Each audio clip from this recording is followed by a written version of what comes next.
This is a 10th episode and we don't have a theme song, so I'm singing this silly tune. Oh yeah! Alright, coming to you for the first time in 2021, it's the Minsk and Friends Speakeasy. I am Minsk. I'm Jonathan. The pandemic is still going on. Aw, well, what a cheerful note to begin that on, but I think we're doing alright, at least the two of us, I'd say. I think we're fine. In our bunker. In our safety house, yes. We've had plenty of time here to, get acquainted with games and stuff. I wanted to open up asking about that because this is our first recording since the holiday season. And I feel like the holiday season is a time when, we have a little bit more break time more free time to play, for example, play games. I'm sure we've both done that. So I wanted to ask, have you played anything from your backlog now in the tail end of 2020, beginning of 2021? And did you possibly get anything that you've been playing over the holiday season as a present, for example? I didn't go and buy anything new because I am so swamped with other stuff. I've mostly been doing review copies still. I had a big backlog of games that I didn't get a chance to review last year, so I did a article on those, and that took a lot of my time. Okay, fair enough. I guess hasn't been as much rest for you then. Yeah, like there was the Doom Eternal expansion pack. There was this game called Spirit of the North that I played. A expansion pack to Conan Exiles, expansion packs to Frostpunk. Just lots of expansion packs and little things that had been piling up. But then when I had time for myself, I went and continued playing Hades, which I continue to love so much. Ah, yes, indeed. The perennial favorite of 2021 for you and a lot of people. Haven't gone into that myself. That one's still on my backlog list. Have not gotten my teeth into Hades yet, but on the horizon for sure. Yeah. What I did get, the big one is I've been playing now Fire Emblem Three Houses, the last Fire Emblem to come out. I got that over the holidays, and it's big ups from me. It's only my second Fire Emblem that I'm playing, but I'm a big mark for strategy RPGs, and this one's right up there. Like everyone lauds it online, and for good reason. I have very much enjoyed this edition.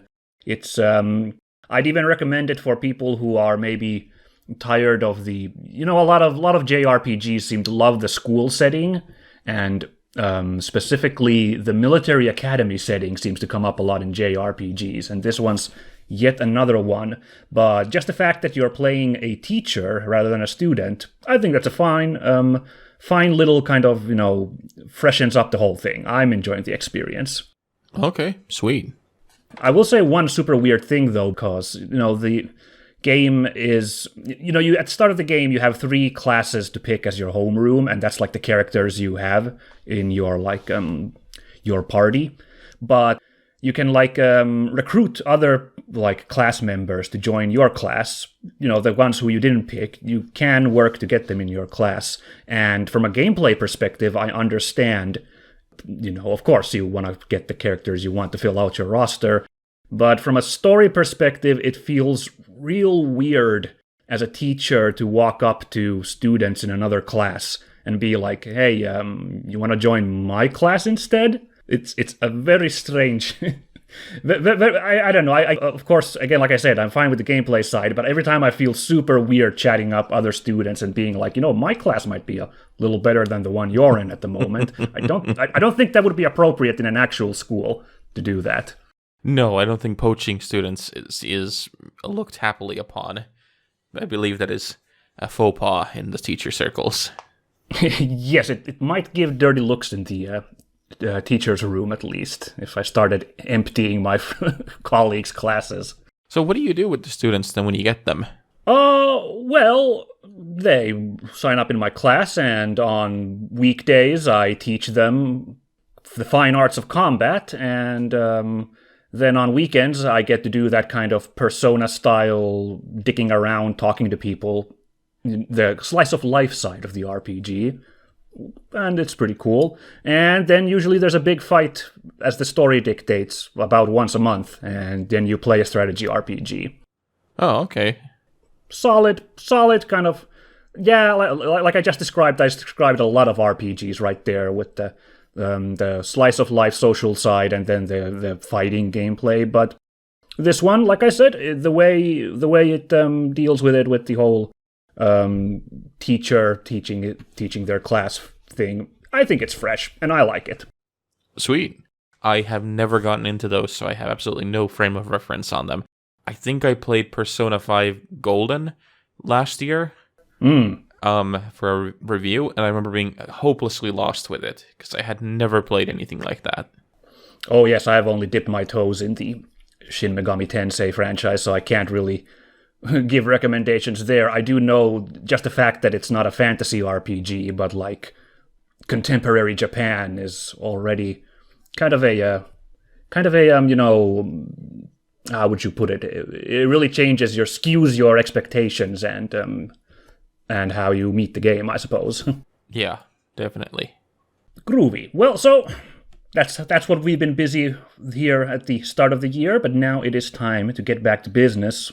We will continue our materialist consumerist expansion here by talking about games that have come out recently. And we have in fact played a game that released in January that we'll be talking about today. We are talking about Hitman. So, Hitman, he is from Mega Man 2. He's the robot master who looks like a Zippo lighter. He has that annoying stage with the disappearing blocks that everyone just circumvents with item 2. And I can feel Jonathan giving me the kind of glance telling that I have gotten my notes all mixed up. What are we actually talking about today? Oh no, we're talking about Hitman. Yeah, go for it. Okay, fantastic. I believe you beat him with lead bubbles. No, that's Flashman. Damn, no, man, I should remember Mega Man 2 better. Darn it. Yes, that's clearly this gaping hole in your cultural knowledge of not remembering Mega Man 2 better. I was pretty sharp on it back in the day, cause every robot master has the one weakness of the other robot master, so with my friend we would have a pretty good memorization of which order you're supposed to do them for optimal success. Damn, I can't. All I know is I start at Bubble Man and I end at Heat Man, so he must not be the weak to Bubble Man. That seems like a really, really poor design to make a bunch of robot masters with a specific weakness that is reasonably easily found. Well, I suppose if Dr. Wily, was a reasonable guy, he wouldn't try to take over the world with killer robots, so par for the course for that crazy old man, I suppose. I guess so, yeah. All right, I guess we'll get to what we're really talking about, aren't we? The slightly less crazy guy. Well, I think you need to be a little off kilter to do what the Agent 47 is doing, and that's what we're actually talking about. It's Hitman 3, the latest in the Hitman series, the final chapter of the World of Assassination trilogy. So, Hitman, I think it's been running about 20 years now, long-running series. It was originally conceived as this kind of like a stealth game, but it was all about social stealth, is the term I've heard, where you, as Agent 47, are contracted to kill targets, not necessarily by rampaging with guns, but by sneaking in, possibly disguising yourself to get close to the target and taking them out in interesting ways. This series has had its ups and downs across the years. A couple of years ago, they kind of basically rebooted the series, sorta kinda, and also refocused the gameplay very much to be about that social stealth puzzle gameplay. And now we are playing the conclusion. How have you enjoyed the series? I was looking through the notes when I started playing it, this third part now, because I didn't realize just how much of a reboot everything was when I started playing this World of Assassination a couple of years ago. And then it kind of started dawning on me they're just rewriting everything. And I actually, now that the original games are available much easier, I went back to replay them and realized how much like this narrative has kind of ballooned and then kind of deflated over the years. I guess you could, yeah. Yeah, I remember I wasn't a huge fan of the original Codename 47 when it came out. Okay. I think it was because I don't know if it even came for the console at the time. So I think I just must have missed it. But then Silent Assassin came out for the Xbox and the PS2 at the time. I think so, yeah, you're probably right about that. And that one I did play quite a bit. And I remember being very, very impressed by it, especially by the, at the time, really open levels and the fact how you could just do whatever you wanted. And at the same time, I was really a big fan of the Tenchu series, which had a similar approach to the thing that you had an open world. You had one target, you had to go get them at any means necessary. That's true. I remember Tenchu 2 very fondly. Good game, definitely. Although, again, I'd say more traditional stealth. There wasn't a lot of disguising yourself as a waiter in a sake house in that one. Yeah. But then Contracts and Blood Money, I kind of skipped out on. I think I did play Blood Money a little bit, because I remember specifically the levels like the Opera House and stuff like that. But I remember that at the time, it just felt like the repetition was killing it for me. I wasn't really into the levels anymore. And then I'm going to be a black sheep here, and I actually really liked Hitman Absolution, which seems to be the one that most people really tend to dislike.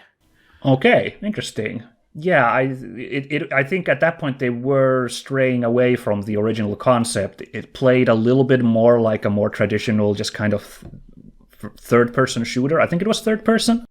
Yeah, it's still a third-person game. And it still had like those assassination things, but it was still it was a lot more linear. But it did have a number of like what I thought were really, really good levels. Like for example, there's a level where you have to escape a hit squad that attack you in a hotel, and I thought that was really one of the best levels that Hitman has had until now, of course. Right, yeah. And then this World of Assassination thing, I've reviewed all 3 of the World of Assassination games, and I remember I wasn't a huge fan of the first one, even though that had pretty decent levels, and then the second one was, on the other hand, it was too convoluted. It had too much of everything for my taste. Like, the levels were overwhelming almost. But then this one, I really loved it. I thought this one hit a perfect balance of everything. Okay. That's good to hear. I've had similar feelings. I will admit this was my first time actually playing a Hitman game. I've watched, specifically the World of Assassination, I've seen a lot of playthroughs of that, because those are fun fodder to make Let's Plays off for YouTubers and stuff, all the goofy stuff you can do in these games. So there's been plenty of quality content on that front. I haven't played these myself until now, and yeah, I agree. It works very well, the formula that they've got here. It's very, very cool that they were able to kind of refocus the series so well into a kind of a very unique product. There aren't very many games that have a similar kind of gameplay loop that this one has, I would say. The only one that comes to mind is almost the multiplayer in one of the older Assassin's Creeds. Was this one where you and all the other players are pretending to be NPCs walking around in a town, and you have to try and assassinate the other people without kind of giving yourself away and getting assassinated. That has shades of this, but obviously it's still fairly different concept-wise from the Hitman games. Yeah, I never played the multiplayer of the Assassin's Creed games. I remember because I wasn't a big fan of the Assassin's Creed games to begin with, so right. I missed out on that entirely. But that's interesting to hear that they had that kind of a mechanic in it as well. Yeah, I'm surprised that never like blew up more, because like I've said lots of times, I haven't actually played Assassin's Creed myself either, except for the first installment. But I remember at the time like that got like a little bit of positive buzz, that game mode.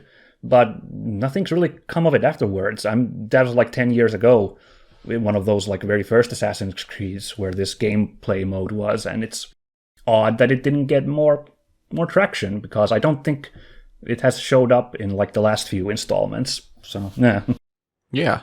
But Hitman, yeah. So the world of assassination, like I said, they've kind of brought it back to its origins, the story of Agent 47, this perfect assassin. He's a contract killer working for this shadowy organization that sends him to kill high-value targets in hard-to-reach places across the world, and you have a lot of options on how to do the killings to represent the fact that he's just a master of disguise and combat and everything. All around suave contract killer dude. That's about all I have to say about the story. I've never been less engaged in a story than here, and part of it is because, of course, I'm jumping in on part 3 of a trilogy, so I'm a little bit out of the loop here. But to me, the story is just a vehicle for these scenarios to get you to go kill the next guy, and that's about all I can say about it. I don't know, did you have any particular feelings about the story here, the grander story? Well, no, I'm kind of with you in the same boat that the story has never been a strong suit in them, even though I appreciate that they have tried to build a mythology and a story around this. But like, once they got into the whole business that 47, because the whole thing is that 47 is a human clone. He was bred in an abandoned asylum in, I think, Romania or Czechoslovakia or something like that. Genetically engineered to be, peak physicality, intelligence, and everything. That to me is not very interesting. It's as close to a Gary Stu character as possible. Yeah, you're not wrong about that, actually. Quite true. And I always liked the voice acting, and I always liked the relationship between 47 and Diana Burnwood, his handler. The handler, yeah. Yeah, I thought that was always the most interesting and fun part of the stories, and I'm glad that this World of Assassination has kind of, kept that as the main focus of everything.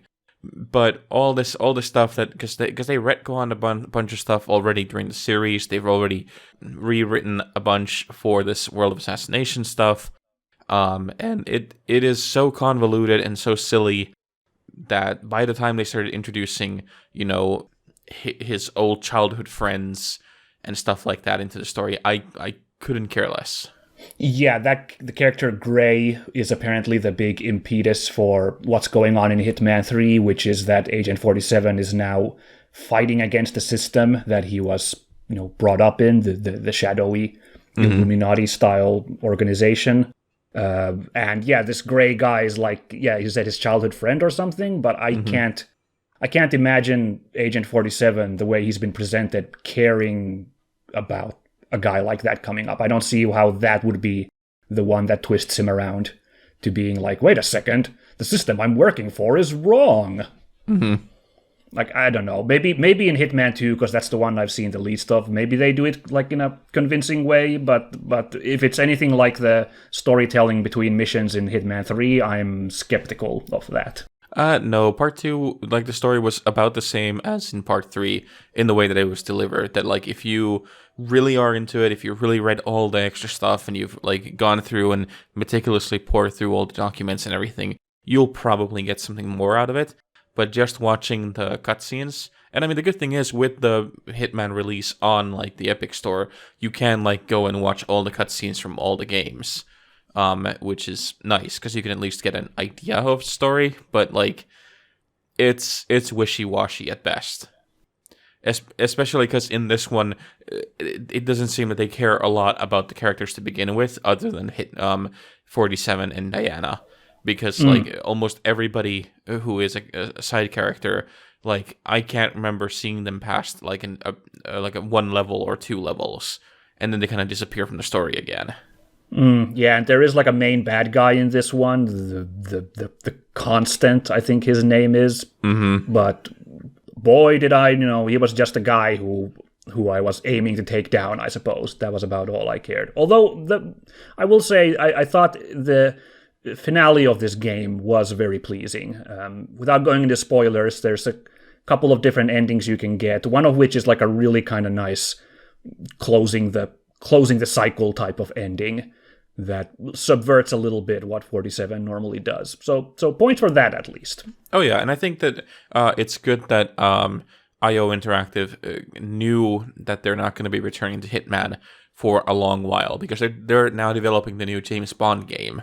Which is great, because if I had to explain this game in a nutshell, I feel I would have said that this is like a James Bond, but with less gadgets and more murder. Less morals.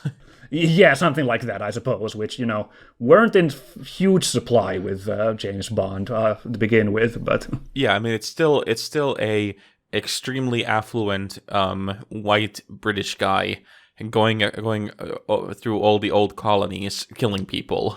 I suppose you hit the nail on the head right there. But it's weird, because like, even though we complain about the plot and like all the morals are questionable, which we'll get to later. Yeah. It's so weird that this is still like, I think both of us talked about it when we were playing this, and now I can agree that it's so much fun to play. Yeah, I will still, like, maybe the overall story is not interesting, but I'd say the scenarios presented in all of the levels are really engaging. Like, they have a knack for coming up with interesting social situations in the world, and interesting, like, kind of stakes in that place. And yeah, and then it comes into the gameplay, like, the idea of making, it's not open world because it is level based, but the levels themselves are so open as to how you tackle them, even excluding the fact that the first time you play you're always forced to begin from like one spot, but there's like no barriers on once you begin from there. Once you've like gotten in from the front door of the area, you're so available to just deal with the objectives however you want. That really big kudos for IO Interactive for being able to make such well-working, huge, open like spaces. Yeah, and the fact that like, even though a lot of them really strain credibility, like I was already giggling to myself when the game starts. Like, the first level takes place in a fictional version of the Burj Khalifa. The world's tallest building in Dubai, for those unaware. And it starts off with 47 just kind of casually wandering around the rafters outside, climbing inside it, and like and infiltrating this party. And it's the one silly business that always gets me, is that like there's the group of people who are there gathered for this party looks so different from this tall British guy with a barcode tattooed to his head. Yeah. That's one of those. It's one of those you just have to accept that break from reality for the gameplay side of it to work. That no one really pings on 47 when he's coming to a place. A guy with an identifying, feature, a freaking barcode tattoo on his head. Right. Like, if I were 47, I would always have some kind of headwear on. I wouldn't want people to see that, but I guess I'm not as cool as him. It's also funny that like every time you knock out guards or you try and find like any kind of security to disguise yourself as, it's hilarious that they're all also bald. I don't think I saw a single guard or a single person who had a full head of hair during my gameplay.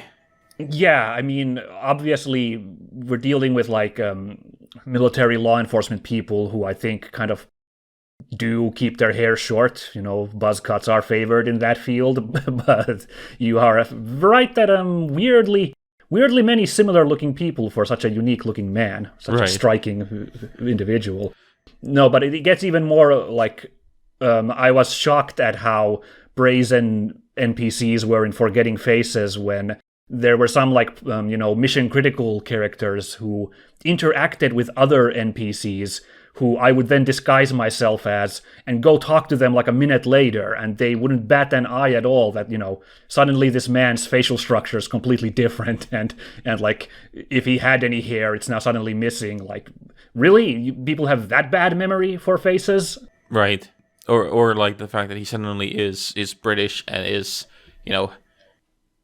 completely different in tone and style.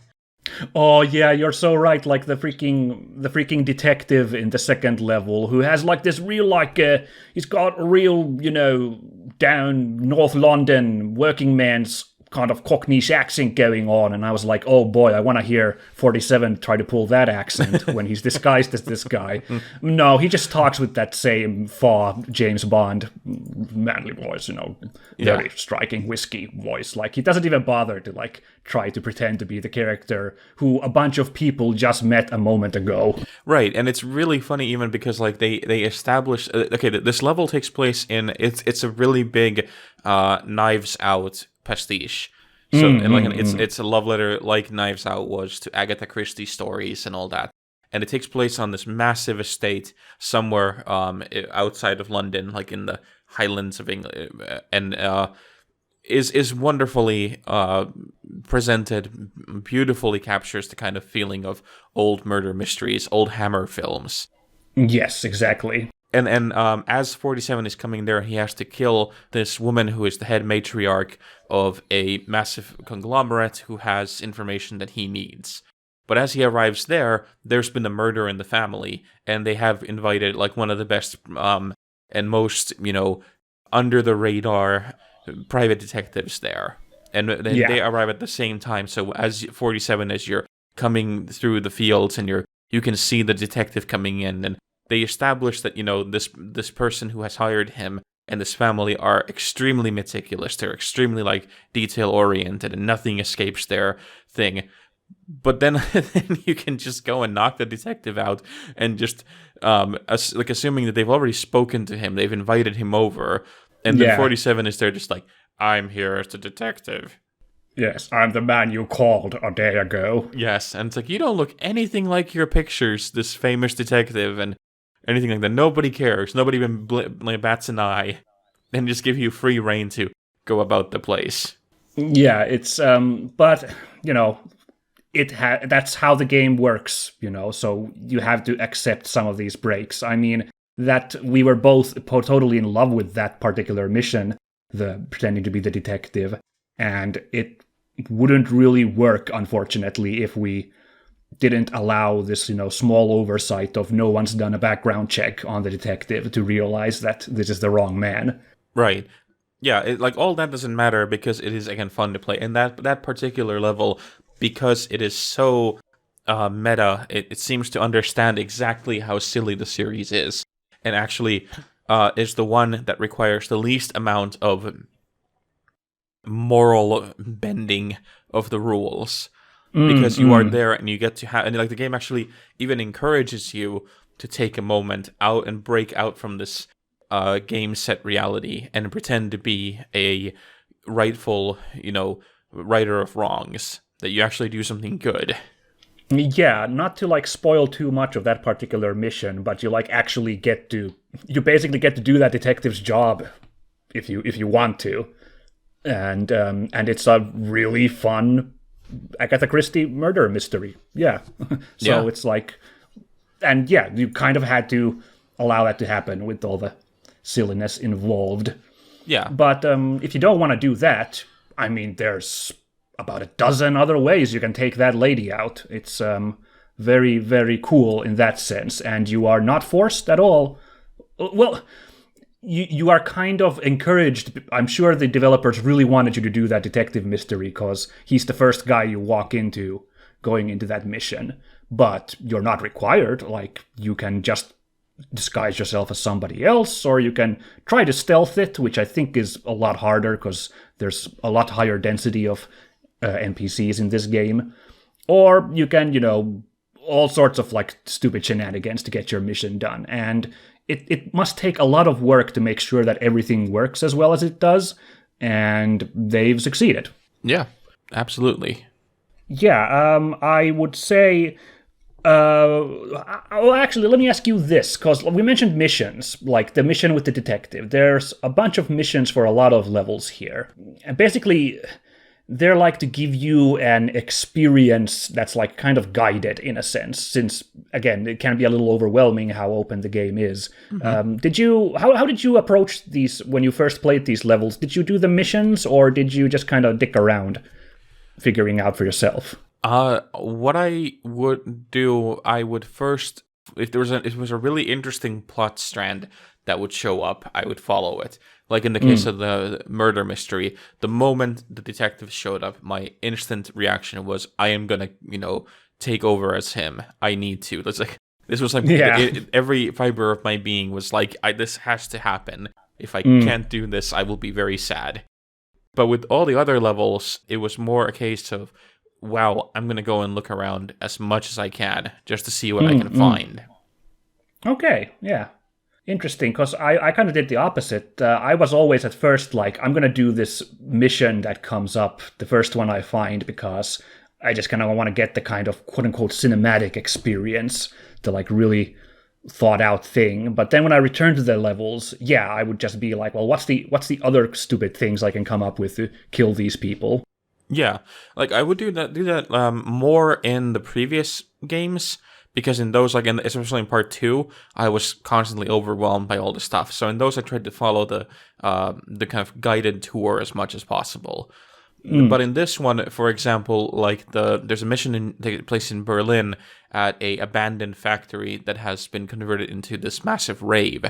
Oh, which by the way, that was my favorite level. That was it was atmospheric and such a cool concept. Oh man. Yeah, it's underground, like a couple of floors underground, and as you come down these steps, you're brought to this massive hall where there used to be, all the reactors and everything, and they've built this upside down world tree that has been lit for the rave, and they have a proper light show. They have an actual, EDM artist who has worked on the music, and they've actually like in-game coordinated to look like a rave. So it's not just like how it's used to be done, where it's just, a couple of blinking lights and, they expect that people just don't know any better. In this, it's actually, you feel that they've gone through the extra effort to make it feel like you are taking part in an underground party. Yeah, it was super cool. Yeah, and that one I liked just wandering around. Like I didn't follow any of the particular guided things. I just tried to get in as easy as much as I could by myself, so I could just go and listen to people talking, because I know those crowd missions are really great if they like in this one, they've put so much effort into listening to what the random story strands are and just picking up from there. And I ended up like walking away with a dozen or so potential story arcs that I could follow to in the future. Yeah, that's the crazy thing, is that there are so many multiple. We were talking about stories, and I was saying that the scenario stories are actually really cool, of all the stuff that's going on in this like little microcosm that you are exploring, and that really adds to replayability too, because you find out so much more about all these characters, the targets you're trying to kill, and the other NPCs, if you're willing to like kind of snoop around and figure out all these other options that you have for doing the missions. Yeah, and I think that actually leads to something that I do object to, that I'm always a little disappointed in these games, and I realize that this is something that maybe is asking too much, because they already have a ton of processing going on to provide for all these things. Yeah. But like with the Berlin level, it was something that really caught me, is that one of the things you could find, and I think that's one of the guided first missions, is that when you approach the party the first time, you can hear a guy on the phone talking about having lost his ecstasy. Yeah. And you can go and find it for him, and then he'll arrange you to go into the party with him, and he'll kind of guide you around, showing like, yeah, this is where the party happens. I'm going to go with my friends over there. You need anything, come find me, and all that. And he disappears. You can see him again wandering around, and he'll kind of like, sometimes he'll have like a bark that's been recorded where he'll go like, hey man, or something like that. And I realized that it's really hard for them to make something like that consistent or like constant, because they already have a dozen things there.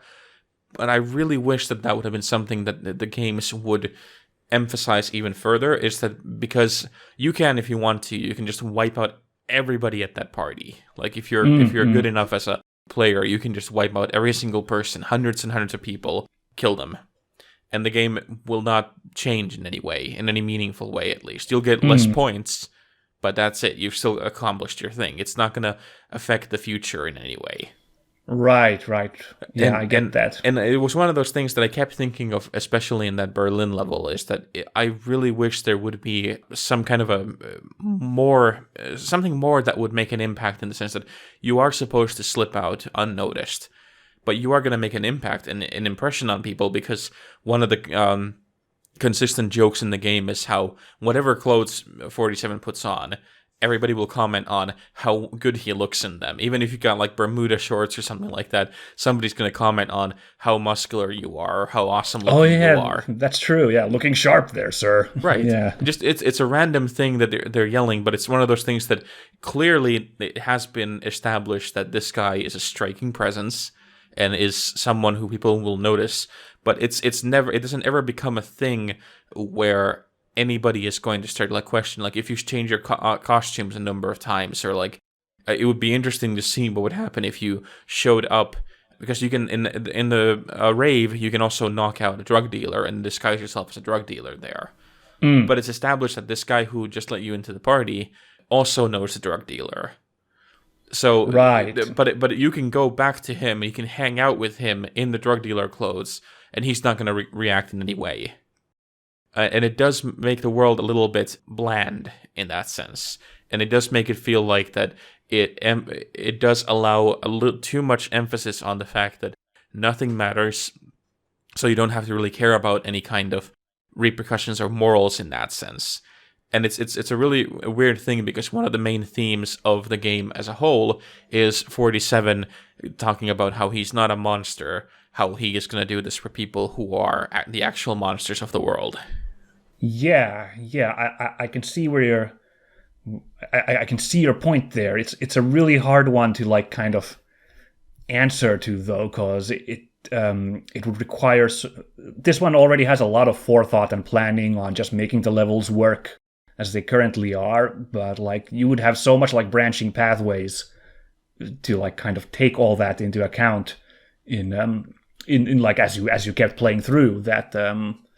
Yeah, I get you totally, but it's not an easy thing to like fix, so to speak. Oh yeah, it's not, and it's not something that I expect to happen right away. The only reason I bring it up is that Hitman is a 20-year-old franchise, and we've talked a lot about in our Halo playthroughs, for example, about iteration.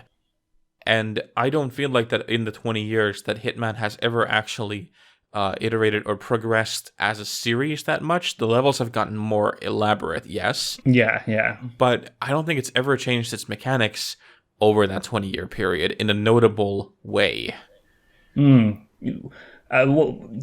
I guess you're right, the mechanics-wise. I was about to say, like, these last 3 games feel so different from the earlier ones, but that's not the mechanics so much as they've changed it from more level-based, or like more like stricter levels to like these big open levels. Like that's the big paradigm change in the series, rather than the actual mechanics so much, I'd say. Right. They have gotten better in developing the levels and telling the narratives through the levels, and those are obvious improvements. Those are really good ones.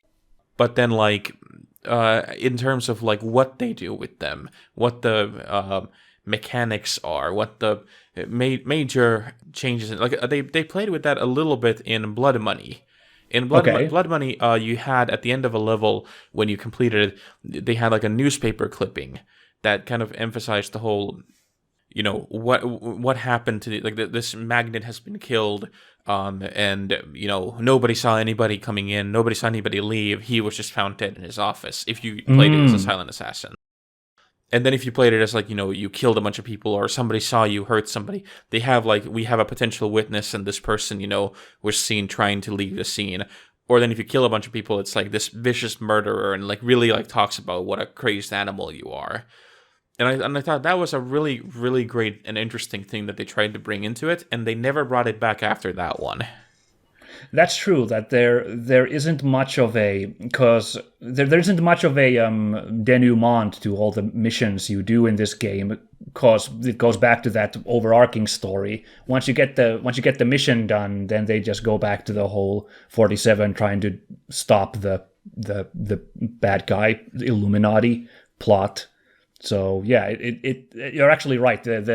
The people you kill end up being a bit of a footnote in a sense, I guess. Right, and I'm not a fan of the moral choice in games, because I always find them to be really childish and binary. Like, you can either save the orphans or you can drown this bag of kittens. It's never an actual subtle choice, because they have to make them simple, because it's still you can't program morality in that sense. It's too complex and it's too multi-layered and nuanced for just a game. But I feel like that this would have probably benefited from something like that because there's already a couple of hidden endings you can find based on how you perform in the final mission. Yeah. But I feel like that it would have been far more interesting throughout, since they clearly had an overarching plot for this world of assassination thing. That it would have been interesting that they would have explored the relationship with 47 and Diana based off of Diana's reactions to how 47 behaves in the missions. That if you're just... Because in the very first game, they when 47 shows up for the training mission, which is supposed to be his kind of recruitment tutorial to see if he fits as an assassin, the other people except Diana are saying that we can't take him, he's loose cannon, he's dangerous, we don't know anything about him. And it's setting up this kind of thing that Diana could very well be wrong with 47. And it would have been so interesting to see it branch out, that if you play it, as a professional, if you play it as somebody who clearly goes for the targets and doesn't harm innocents and actually is, the kind of moral being that they're trying to present it as him wanting to be, that, they're only taking out the trash of the world, then Diana would be on your side a lot more. Give more intel of the missions or give more support for you. And then if you're just, going left and right, shooting anybody, that your relationship with her would deteriorate. Yeah, that'd be really cool, and it could kind of be made to work, since the last 3 Hitmen are all kind of the same game, basically. They're the same game to the point that Hitman 3 acts as a launcher for the last 2 Hitman. You can just load up the previous game's missions if you have the games bought from Hitman 3. And there is progress carried over from the previous installments. So, yeah, you're absolutely right that they could have tried to go for some kind of more ambitious, taking into account what you've done. But in its current state, it's just a tracker of your score, basically, and your success. Right. And not any story narrative repercussions, so to speak. Right. And again, this is the whole woulda, coulda, shoulda, and you're not supposed to review or talk do that about games, what they should have been, only what they are. And as they are, yes, it doesn't do any kind of massive iteration on the franchise, but it does perfect the formula of what they have created. So yes, in that sense, it does deserve applause and merit for that. Yes, and it's just damn fun to play. Yeah, it's at least if you like stealth games, and this one's a very unique stealth game with the whole social aspect, the kind of fitting in a crowd. It's solid. Yeah. And I think you and I talked about this earlier, and I remember asking about this from you, that both of us are very chill and kind of pacifistic personalities. I try to, at least. Yeah, but then both of us enjoy quite a bit playing both this and Warzone, which we play almost on a daily basis almost.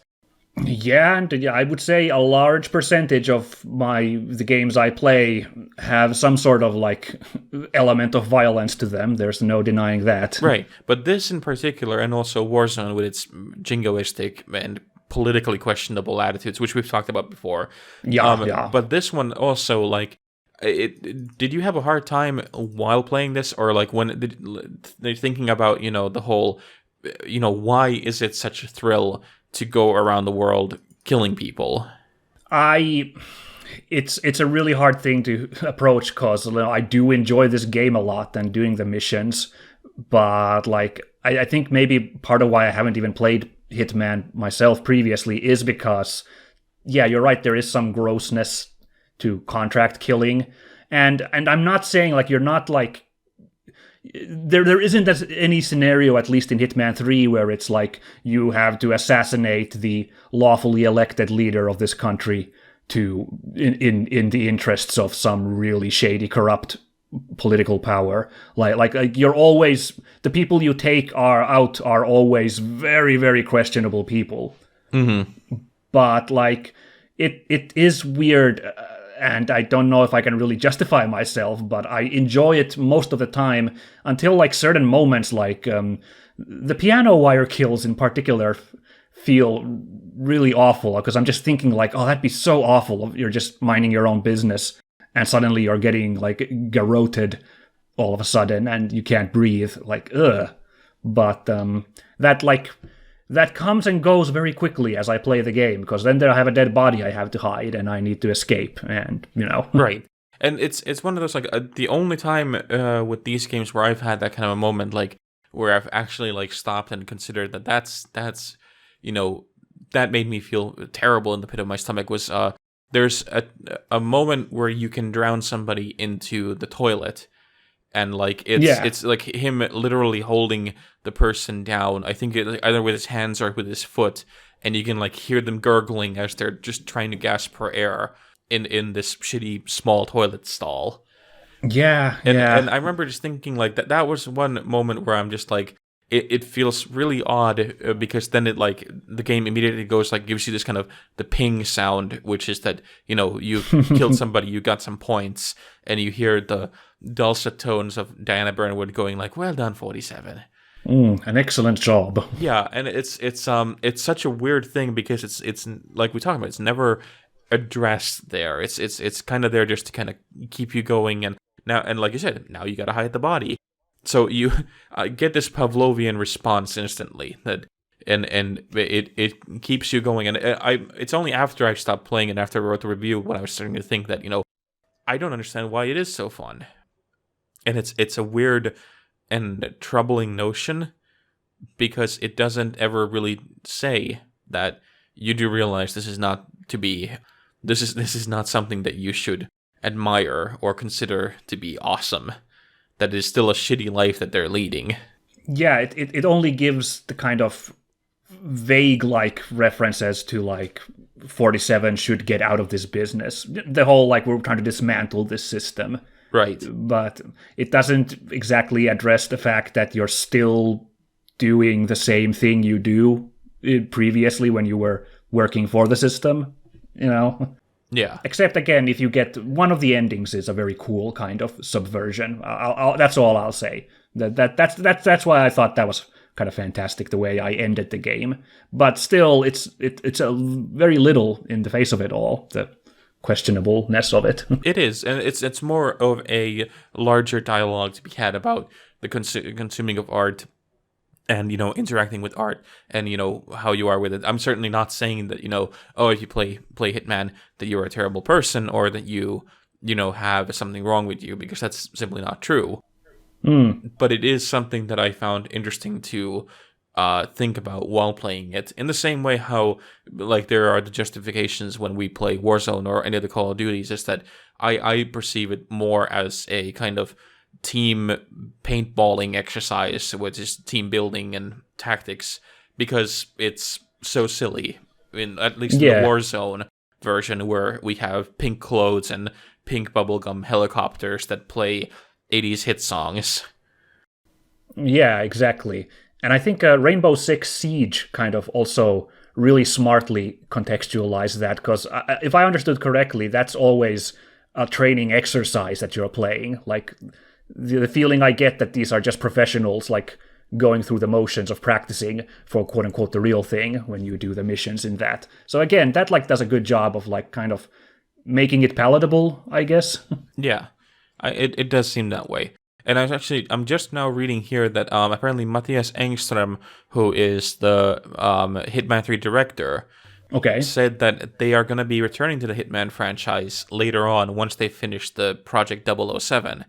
But apparently they're going to be coming along with a completely new take on the material then, and a new formula.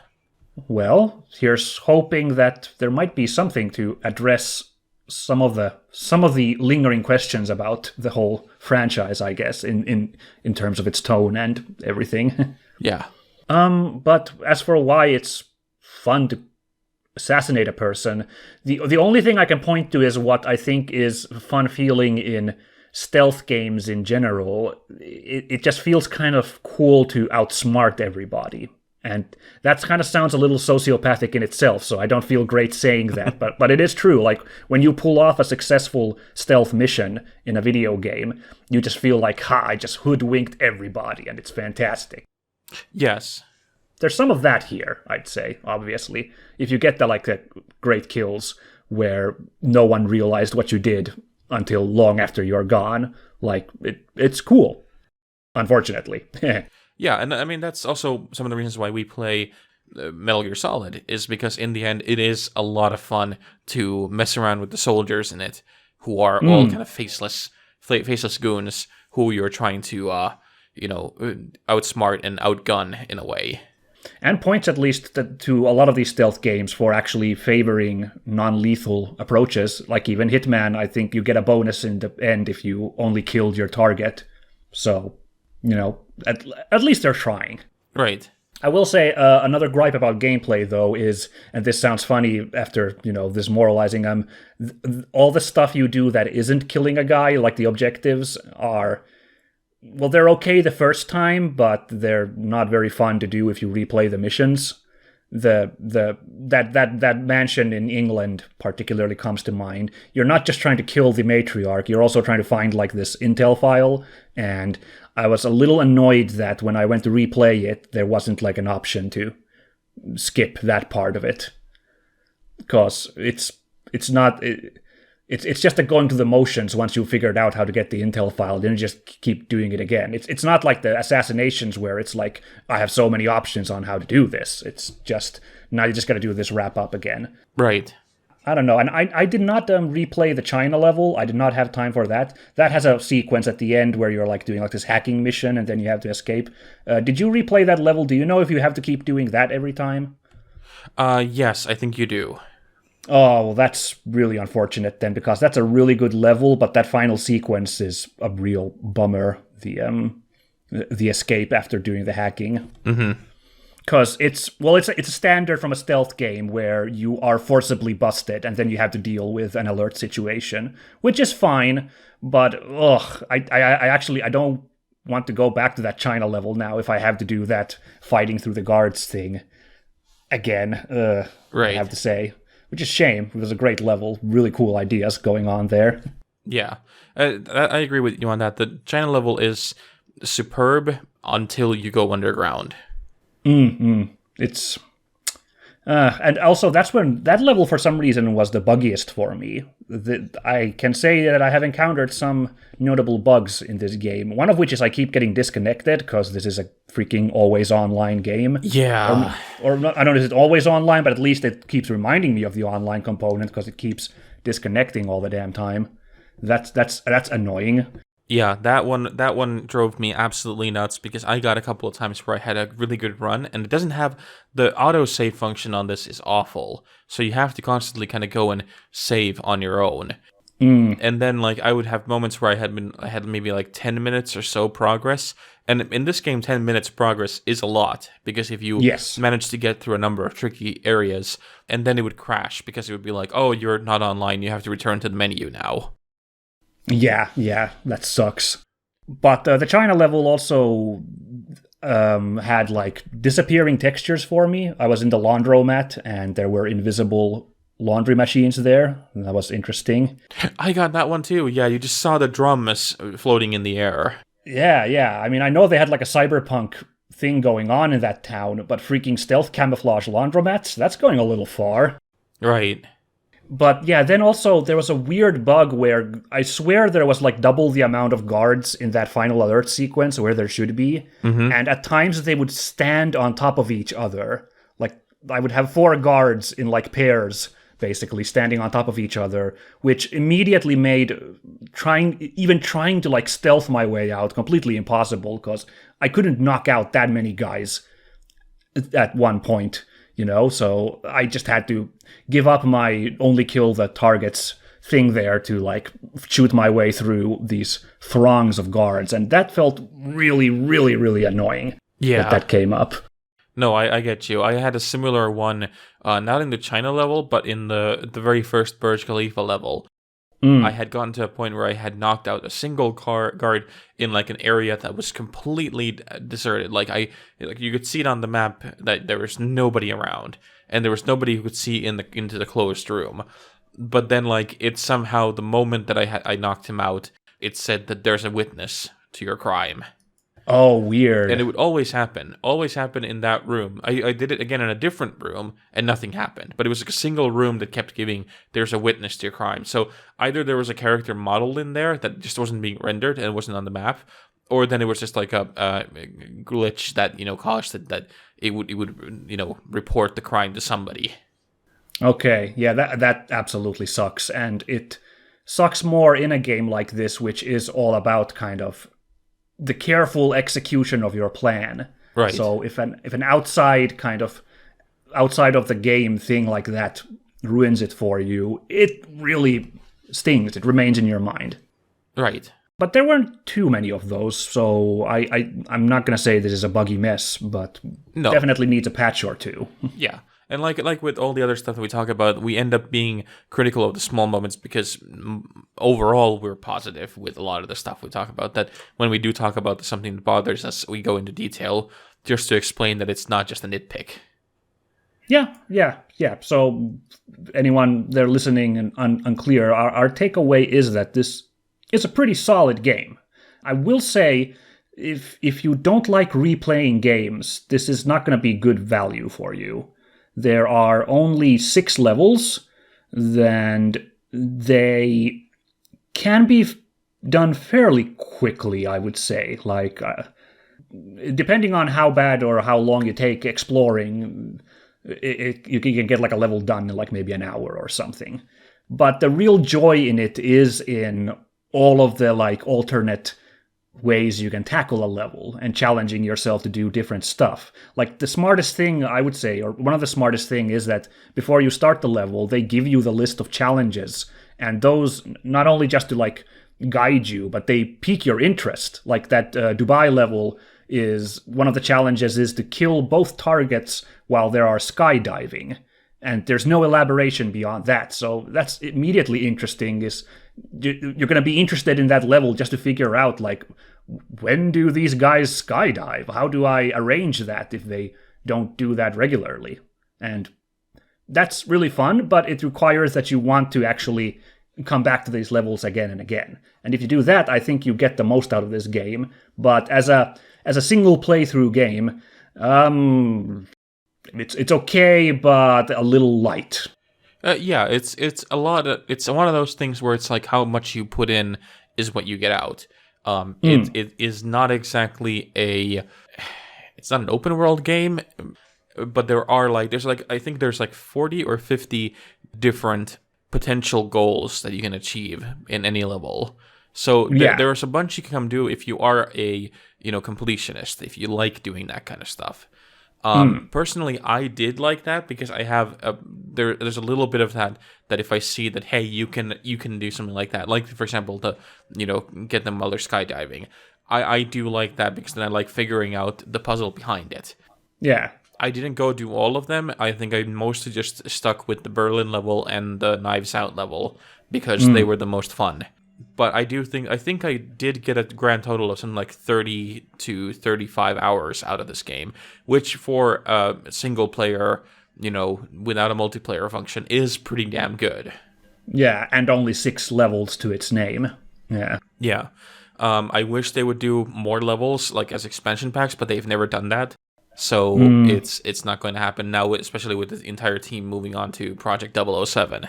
Exactly. Well, kind of technically every installment in this trilogy was kind of the expansion pack, since they didn't really shake it up that much. Mm-hmm. Okay, I admit I haven't, like I said, I didn't play them, but I have watched, like I said, the first Hitman, and I can see that I've been doing the same shit that I watched others do in that first one, like nothing major changes beyond the scenarios themselves. So, yeah. Right.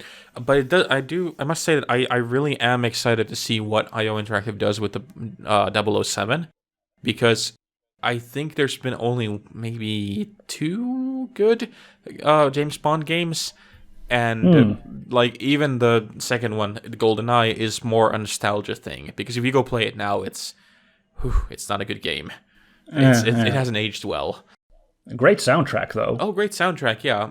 But they did one that was for Daniel Craig, and it was not based on any movie. It was like its own adventure thing. Oh, interesting. I've missed that. That sounds kind of fun. And that was a really good one in my memory. It was very traditional, like third-person shooty bang game. But I remember that the plot was for a Bond story. It was pretty decent. It had all the marks of a Bond movie, and it's just, he has to stop another crazy megalomaniacal bad guy and, save the day and save the girl. But it had car chases, it had infiltration, it had lots of shooting and fist fights. Exactly what you want from a Bond game. But I think, as with different filmmakers, we've never gotten to the point where we've had different game makers, try different things. And I think now, if IO Interactive continues with their kind of the style that they've already established with the Hitman games, getting a Bond game that would emphasize the kind of, more suave aspects of it, more the infiltration that then turns into the inevitable fights. I think that's really exciting, the potential. But of course, we are still way off. I think, we're 2-3 years off at least before we get to see it. Probably. They just got Hitman 3 done, so yeah. But you're super right. I think one of the problem with the 007 games so far is that they're all focusing on the action, whether third or first-person shooting, which is an aspect of the movies, but there is that social aspect that I think is missing. The Bond at a party playing cards or infiltrating a place, sneaking around and stuff. So definitely that's why I think IO getting this license is great, so they can inject some of that into the franchise. So definitely looking forward to that one. Yeah. Actually, the game was called 007 Bloodstone. I think I've heard the name. Yeah, it came out in 2010, so 11 years ago. But that one was one I remember thinking that I had absolutely no expectations of, and came away with thinking, hey, this was actually a pretty decent license game. Yeah, well, I say it so often, but usually when you're not racing your license to meet a release date of a movie or something, when you're just working for the passion of it, usually ends up being pretty good. Yeah, it was decent. I mean, of course, 11 years, long time. If I go back now, I might have to, realize that there is not as good as it was, because it was a budget game at the time. It did not get the kind of really big release that it probably would have deserved. But as far as Bond license goes, we certainly have had a lot worse games. Yeah, everything or nothing, I think. Oh yeah, and then the Brosnan games that came out, like Tomorrow Never Dies on the PlayStation, were really bad. Oh my god. Yeah. I didn't realize that had a game. Yeah, they were really, really bad. Like, I like the movie Tomorrow Never Dies, but the game was really terrible. It was the only notable for the fact that at the time they could insert like maybe 20-second to a couple minute clips from the movie in like 480p onto the disc. So you got like little clips from the movie as you played through the levels. And I remember that was at the time like, oh my god, can you imagine one day we can watch these all on a disc? And then yeah. Definitely PlayStation era. That shit's crazy. Yeah. But like, I mean, I don't know. Did you ever play it on the Nintendo 64? They had the original Mission Impossible game that came out. No, I didn't actually. That's fascinating. I didn't know that had a game either. That's actually, if anybody's listening, go check it out on YouTube. That actually features some of the earliest stuff that we're talking about here right now, where like one of the levels is that Ethan has to infiltrate a big gala event and has to find like the mole in there and has to like disguise himself, use like the face masks to disguise himself and get through certain areas. And that was already done on the Nintendo 64 period. Wow. And it's something like that I keep thinking every once in a while, that if you could do it that like 22 years ago already, like get it all done already over then, why have we kind of stalled here and not used it even more today? There's probably a lot of factors going into it, unfortunately, on production and also, market expectations and everything. So that could be a topic in and of itself. But yeah, that's crazy to hear. Yeah. I don't know about this game. I'm going to have to check it out, this Mission Impossible thing. It's It's dated, but it's fun. Groovy. But I think, back to Hitman, I think we got everything we wanted to say about it. It's a pretty cool game. Check it out if you're into stealth, and if you want to try something a little bit different. If you're a Hitman fan, this is more of the same, and it's good. Yeah. I actually have a question for you. Yeah, please, go ahead. How does Diana Burnwood like her steak? I don't know. Well done, 47. Oh, yeah. Of course, see, I think they were going for something about burned or something, but yeah. That's pretty good too. I'll accept that one. Womp womp. Oh man, speaking of that, there were so many stupid puns about 47's intents to kill a person. It's so dumb. Yes. Try this wine. It's to die for. More reasons why I think he will be a perfect fit, or this place will be a perfect fit for a 007 movie, because there's nothing that James Bond likes more than puns, except maybe like murder. Yeah, the most cringeworthy quip to end at the death of a person. What a demoralizing thing for a thug. If you're dying and that's the last thing you hear, it's like a dad joke. Well, he's taking away their last will to live so they don't struggle and fight and maybe survive.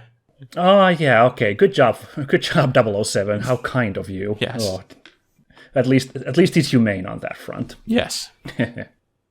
Well then, we'll be wrapping it up here for today. Thank you everyone for listening. Jonathan, why don't you plug some of your stuff that's going on?